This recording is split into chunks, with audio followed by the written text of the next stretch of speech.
không có bị mùa ý hoa nó như tại đi trong sinh cha nó lặng này bây giờ tôi can câu nó có can câu nó mày vừa im miền xăm như mày nhìn pha trở đình quần miền tây nó vừa trong cha phải tòng đó như chiều tới tiền ta cũng vừa một tận màu mà này là vừa xúc đi hậu này vừa như nếu anh cái can nhung cái tiền như vừa pha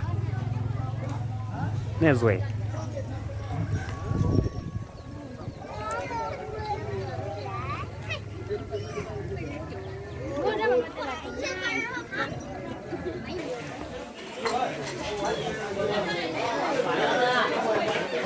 này thì vừa phân tì bền hàng luôn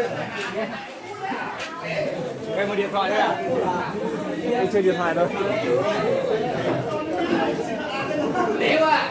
Nào, nào xe, tận vừa tiêm sản tỷ em nào? Giờ thôi tiền là giờ vừa chiếu tiền ồ. Tất cả cứ ibu hôm kia luôn. Nhưng mẹ oai nó là mẹ ibu pay đấy anh à? Ồ, cái nó gì muốn tu bò? À, niệm cái tiền không chạy mà.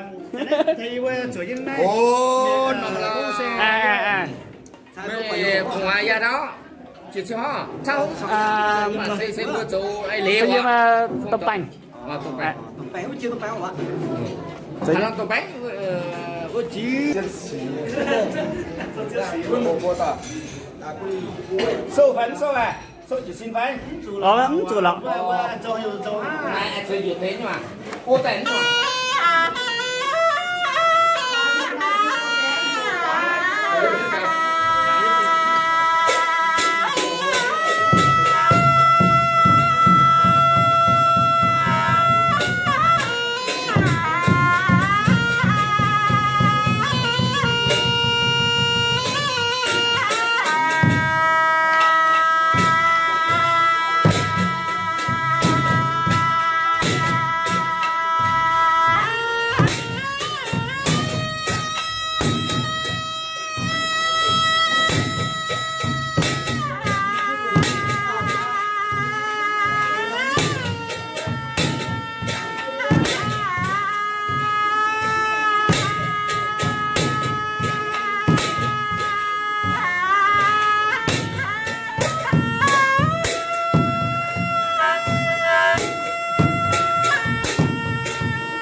Bữa nay nó có hiệu đâu có sự hiểu muốn ý mày tiền bảo mày sao nữa quả thật khe nhá còn là khe không có lắm rồi hết rồi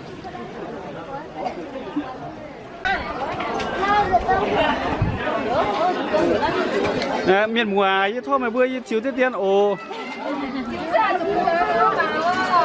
tê bữa tôi mảng lô Hãy subscribe cho kênh Ghiền Mì Gõ để không bỏ lỡ những video hấp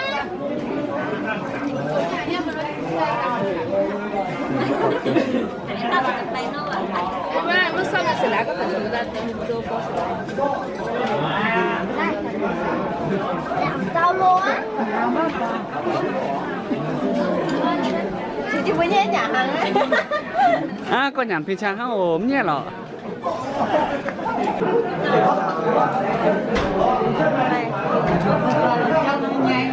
Giờ có dâu tại bảo cái tiền này.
Đi bữa mình chiếc xe đàng luôn.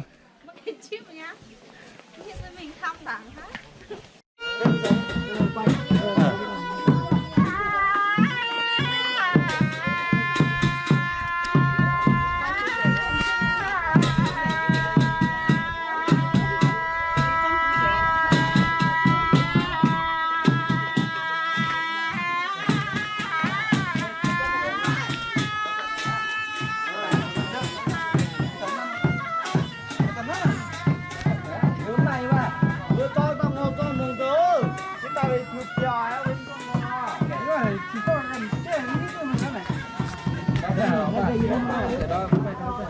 Vẫn tay từ đấy, từ đó. Mi cơ mà các mày.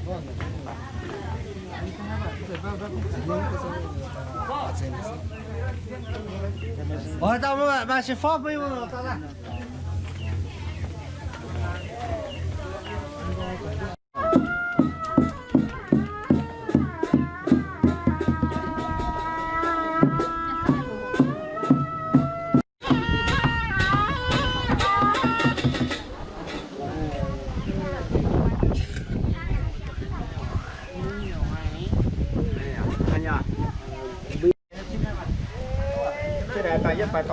chuẩn xác gát mà. Gì hả?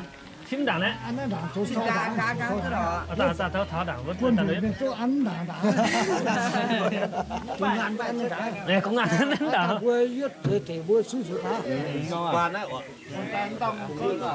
Đảng cái tôi phát ở quần áo cảnh sát này thì cho học sinh á.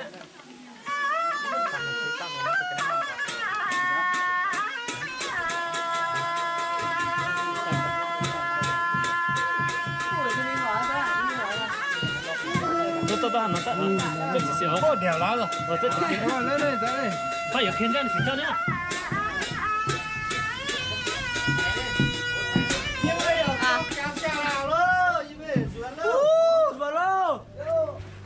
我叫我抢3碗鸡公，这么卤哎！几连几连。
như vậy tờ xóa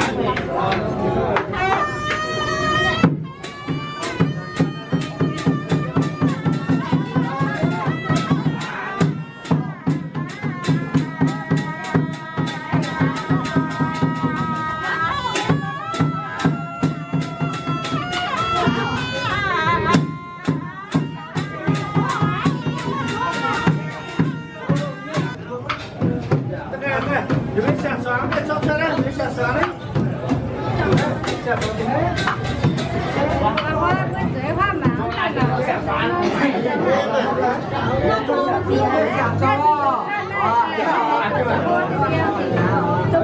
Nên tập phải là ăn thì nhớ thở xong đó.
搞得白天到了。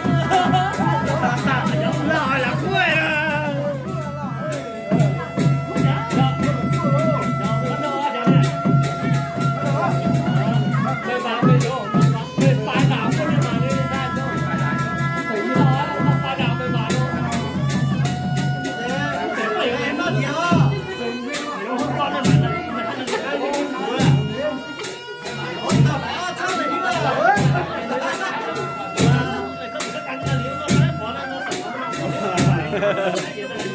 đặc sắc đấy nhỉ.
Ha ha ha.